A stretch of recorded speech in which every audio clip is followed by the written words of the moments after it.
Okay, so we're going to circle back and talk about Gamescom 2024 opening night live. I actually landed in Cologne about 6:30, rushed to the hotel, set up the laptop to watch it. I could have gone to the main event, but I didn't. John and I watched it online. Um, and I put the topic point on the docket here for DF Direct. Best of opening night live? Question mark. Because what could I say? I think it was probably the poorest opening night live we've seen for some time, and it sort of highlighted the inadequacies of the format in general. But let's put that aside for now and talk about games. We were talking. I asked Alex, for his sort of picks, and he didn't have any. Well, there's one game I think will be good and interesting. Okay. Mafia. Yes, that did look. That did the look old country. Good. Except we didn't really see anything. Yeah, I mean, it's basically a lot of really great shots of the assets in the game, and it is. They posted some screenshots as well on Steam where it was much more obvious that yes, this is real time. There's you can see Lumen issues there. You can also see VSM issues because it looks like it's using VSM. So it looked real. I guess I was just excited for this because I think the Mafia games aren't too bad. And they've done really great tech stuff in the past. This is them moving to Unreal Engine, which is different. Yeah.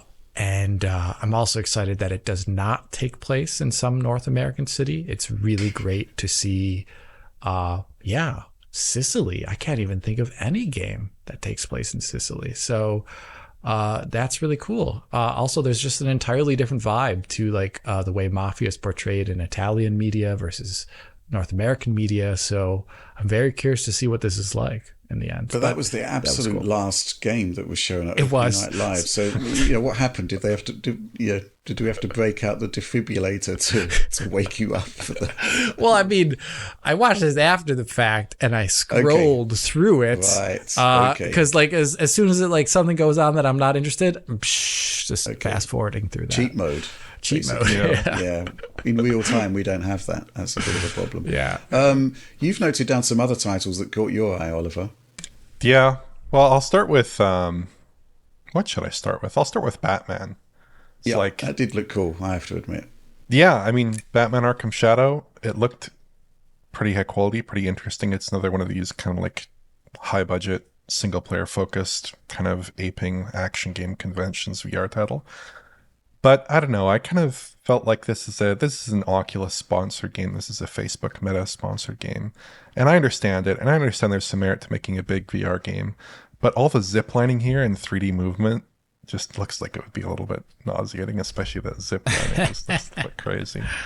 And I wonder how much games like this really move the needle. I saw last month John taking a look at Death Game Hotel, which looked like a really interesting concept. I've seen Boneworks, Beat Saber, stuff like that, or full game conversions like GT7 or Tetris Effect. I mean, all that stuff seems to me to move the needle more in the direction of VR gaining wider adoption, people being interested in the platform.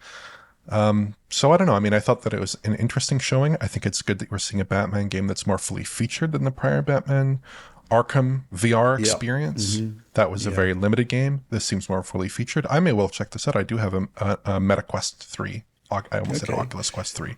But I think what's cool about this one is that it's not an open world. It's very much more Arkham Asylum inspired. In that it's, obviously there is a map there, but it does seem to be more contained, which probably better suits VR, I would say. And the adjustments to the art style, I think, are obviously required because the kind of aesthetic of Arkham as it was probably wouldn't be a good match for VR. Heavy on post-processing and whatnot. That's not really how VR works. But yeah, that did look good, I have to admit. It was a rare highlight. What next? I think there were a few that kind of did come out. I mean, there's Civ 7. The only thing about Civ 7 that I think is really interesting, at least to me, is that it is a cross-gen title, even in 2025.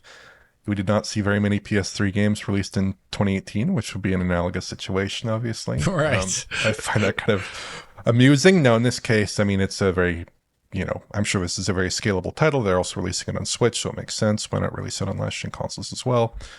not a big deal there. There's also Borderlands 4, which I think is an exciting announcement, but like kind of like with Mafia, although to a greater degree, this is just an announcement. It's not showing off gameplay. It's not really showing off I can say game a lot of content people in are a meaningful excited way. about that, about Borderlands 4. But what I can say is that in the room when Opening Night Live opened and John and I were watching it, we saw that. And John's first words were literally, "Please don't be Borderlands 4." And I said to him, "Well, maybe it's Tiny Tina 2." Oh god, even better. But then the mask appeared and it was game over, and then the logo. And well, what can I say? I'm just, it's just not my style of game or John's. But I know that it's actually received a lot of positive feedback, just the fact that it's coming. So okay. Yeah, and then I mean, there are a couple games there that I thought were interesting. There's a new Dying Light, which looks okay. It's kind of a standalone expansion, it looks like, called Yeah, it Dying looks Light. pretty Right. cool. Dying Light, the Beast. Dying Light 2 looks amazing on PC. Maybe they can bring some of that to consoles possibly this PS5 time around. Now that, Pro. yeah, possibly. Right. Who knows? So that could be interesting. But yeah, in general, it was not. I mean, Gamescom is always, I don't know, there are definitely some good shows in there for sure. But this year it seemed like that kind of SGF E3 took all the oxygen out of the room with some good presentations. Now maybe there's a little bit less of that to go around. Right. But yeah, it was not my favorite presentation, to be honest with you. Yeah, I just find the show really weird and jarring and disconcerting, and I don't really quite follow it. I don't really understand the concept. It was explained to me afterwards by people at IGN that know what they're talking about. That Right. in a lot of cases, it's to bump up wish lists, on Steam. Wish list this game now. It's basically to arouse interest in games that are coming and to build up momentum. And apparently it works, but for me, it doesn't really work. It's, I can't think of it. I've said this to a number of people at Gamescom. I can't think of another type of media that puts on a show like this. It's like, okay, if the movies were doing this show, it would open with a new Avengers trailer, and then, you would have some sort of maybe a low budget Warner Brothers comedy directly following it up. And then you'd have something, odd. Completely different. Yeah. Completely different coming from, maybe South Korea or something like that. It probably might actually be quite interesting. But for the creatives of those particular projects, they wouldn't really want to see their projects lined up in procession against all of this other stuff from other studios and other creators. You'd want your chance to shine on your own terms, right? So it just looks a bit weird to me. And what generally happens is, because the show is so long, it's like 2 hours long, it just becomes a blur of, computer generated imagery, and it really takes something special and different to punch through the further you get into the show. Mm-hmm. It just doesn't work for me. I just lose interest very, very quickly. I think the other thing which was lacking was, Jeff is the master of producing the Kojima moment, basically a moment within the show where, a big creator comes out to show something new.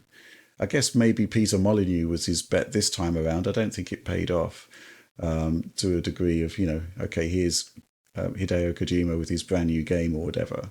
So, it just felt all very one note to me. And I didn't really enjoy the show at all. Sorry.